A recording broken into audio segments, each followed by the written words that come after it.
Tu as 25 ans. Tu fais défiler Instagram et tu vois des personnes de ton âge avec des emplois de rêve, des vacances exotiques et des relations parfaites. Et cette anxiété familière apparaît. Est-ce que je suis en retard dans la vie? La vérité choquante, c'est que ce que la société glorifie pendant la vingtaine n'a presque rien à voir avec ce qui apporte réellement le bonheur et le succès à long terme. La plupart des gens poursuivent des signes visibles de réussite, tout en négligeant complètement les fondations invisibles qui déterminent leur futur. Aujourd'hui, je vais te montrer exactement sur quoi te concentrer dans ta vingtaine. Des choses dont personne ne parle, mais que tout le monde aurait aimé connaître plus tôt. Ce n'est pas une question de travailler plus dur ou de vivre plus follement.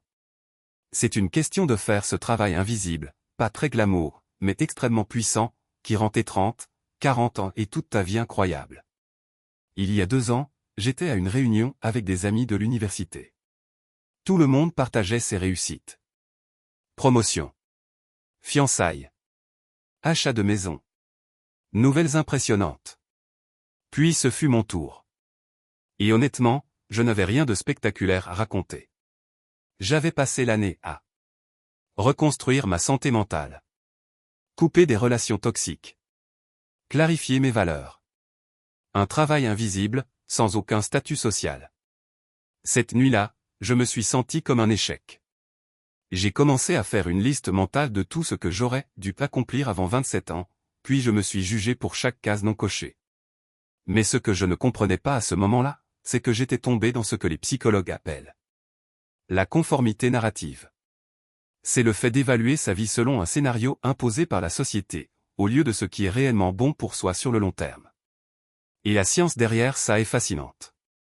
Les recherches montrent que la vingtaine n'est pas simplement une adolescence prolongée. C'est une période critique de développement où ton cerveau subit sa dernière grande transformation. Pendant cette période, ton cortex préfrontal, la partie responsable de la planification, des décisions, du contrôle de soi, est encore en train de se développer. Cela rend cette décennie extrêmement importante. Mais ce que la plupart des gens ne comprennent pas, c'est qu'il existe un coût invisible à poursuivre les mauvaises choses pendant cette période. Chaque année passée à chercher la validation extérieure est une année non utilisée pour construire les fondations intérieures qui déterminent réellement ton futur. Pense à ça comme une maison.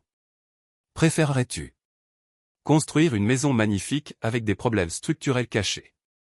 Ou construire des fondations solides qui permettront plus tard une construction extraordinaire? La plupart des gens choisissent la première option, sans même s'en rendre compte. Le vrai problème, c'est que nous avons confondu les signes du succès avec les créateurs du succès. Nous poursuivons les titres, le statut, les relations, l'appartement parfait, au lieu de développer les capacités qui produisent naturellement ces résultats avec le temps. Et cela crée ce que j'appelle le paradoxe du succès précoce. Plus tu cherches désespérément les signes extérieurs de réussite dans ta vingtaine, plus tu risques de faire des compromis qui détruisent ton futur. Tu acceptes un travail prestigieux que tu détestes, une relation toxique pour le statut, des dettes pour maintenir une image. Et toutes ces décisions s'accumulent négativement avec le temps. Je ne dis pas que les accomplissements dans la vingtaine ne comptent pas. Ils comptent. Mais ils doivent être le résultat d'un bon focus, pas le focus lui-même. Le bon focus, c'est ce que j'appelle le capital d'identité. Les ressources invisibles que tu construis à l'intérieur de toi. Et que personne ne peut te retirer. Après avoir étudié les personnes qui réussissent durablement dans la vie, j'ai identifié ce que j'appelle la méthode ICE. 3 éléments fondamentaux qui créent des résultats exponentiels. I = Identity Formation, construction de l'identité. Découvrir qui tu es réellement, indépendamment des attentes de la société. C = Capacity Building, développement des capacités. Développer ta capacité à créer de la valeur. Gérer la complexité. Affronter l'incertitude. E = Énergie protection, protection de l'énergie. Protéger ton énergie physique, mentale et émotionnelle. Le problème, c'est que la plupart des gens ratent complètement ces 3 domaines. Voici ce qu'ils font généralement. Ils choisissent un travail basé sur le salaire ou le statut. Ils disent oui à tout par peur de rater quelque chose. Ils adoptent les croyances de leur entourage sans réfléchir. Ils ignorent leur burn-out. Ils vivent au café et récupèrent le week-end. Je connais ce schéma, parce que je l'ai vécu. Dans mes débuts de vingtaine, j'ai accepté un travail de consultant prestigieux. Ça avait l'air impressionnant. Mais ça ne m'apprenait presque aucune compétence utile.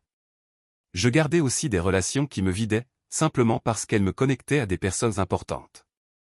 Je disais oui à tout. Projet. Événement. Networking. Sortie. Jusqu'à être complètement vidé. Résultat. À 28 ans. J'avais un CV impressionnant. Mais peu de satisfaction. Des relations superficielles. Et un épuisement constant. Je construisais une vie qui avait l'air belle. Mais qui se sentait horrible. L'approche alternative demande du courage. Parce qu'elle implique souvent de faire des choix que les autres ne comprennent pas immédiatement. Mais c'est précisément ce qui les rend précieux. Pendant que tout le monde joue le même jeu. Toi, tu construis des avantages à long terme. Pour construire ton identité. 1. Découvre tes vraies valeurs. Écris tes objectifs, puis demande-toi pourquoi 5 fois. Tu découvriras si ce désir vient vraiment de toi, ou de la pression sociale. 2. Habitue-toi à l'échec. Mets-toi volontairement dans des situations où tu peux échouer. Pourquoi? Parce que ça t'apprend à séparer ton identité de tes résultats. 3. Analyse tes relations. Certaines personnes te donnent de l'énergie. D'autres te la prennent. Fais une liste. Énergisante. Épuisante. Puis passe progressivement plus de temps avec les premières. Pour développer tes capacités. 1. Le deep work. Travaille profondément sans distraction. Pas de téléphone. Pas de réseaux sociaux. Commence par 30 minutes par jour. 2. La tolérance à l'inconfort. Le succès vient souvent de ta capacité à rester dans l'inconfort. Prends des douches froides. Et les conversations difficiles. Fais les choses qui te font peur. 3. L'agilité d'apprentissage. Apprends constamment de nouvelles compétences. Consacre 30 jours à apprendre. Le code. La prise de parole. Une langue. Ou n'importe quelle compétence utile. Pour protéger ton énergie. 1. Nettoie ton attention. Supprime les distractions. Réseaux sociaux. Notifications. Informations inutiles. 2. Crée des moments de récupération. Ne repose pas seulement quand tu es détruit. Médite. Lis. Déconnecte-toi. 3. Réduis les décisions inutiles. Moins tu dépenses d'énergie sur des choix insignifiants. Plus tu peux te concentrer sur ce qui compte vraiment. La plus grande erreur dans la vingtaine? Penser à court terme. Les personnes intelligentes pensent sur 5 ans, 10 ans, 20 ans. Demande-toi souvent. Qu'est-ce que mon futur moi me remerciera d'avoir commencé aujourd'hui? Quand tu construis ton identité, tes capacités et ton énergie, tu crées une fondation capable de soutenir une vie extraordinaire. Parce qu'au final, le vrai pouvoir n'est pas d'avoir l'air réussi. Le vrai pouvoir, c'est devenir une personne qui finit forcément par réussir.